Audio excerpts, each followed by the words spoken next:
Hey, good evening. I wanted to share a little something with you.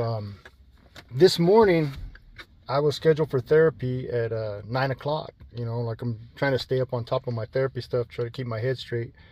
Um, and I slept through it. I freaking woke up halfway through, like around 9:30. Woke up all discombobulated, couldn't really think, just off. You know what I mean?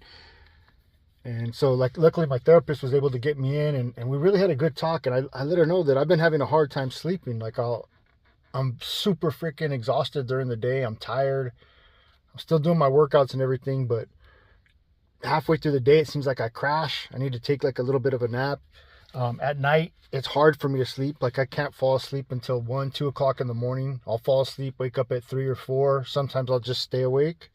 Um, Sometimes I'll go to sleep and can't wake up until later. It's just all kinds of messed up. And she really pointed something out to me that, that really sounds like depression. Now, for me, I live on autopilot. I just kind of go. I don't know when I'm depressed. I don't know when I'm going through something. But we also got to talking about just everything, the state of, you know, the state of the world today, and just being in healing and everything like that, and all the stuff that we're being exposed to.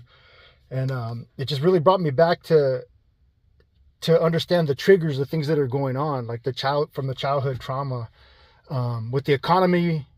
With the economy being bad, it triggered memories of when I was a kid, and I would see my parents struggle, or we'd get kicked out of somewhere, or we'd be short on food, or people wouldn't invite us places because we're the poor family.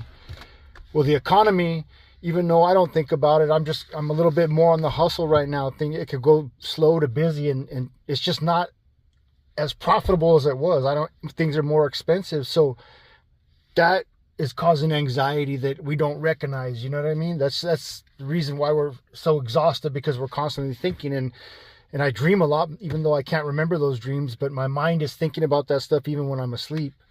And then it's just, I'm real angry about like the state of our government, and it has nothing to do with Republican or Democrat, but this stuff with the Epstein files is just disgusting. And I just wish that, I just don't understand how like some countries, like even the King of England, sat his brother down and is now looking into criminal charges just for him being involved in the Epstein trial.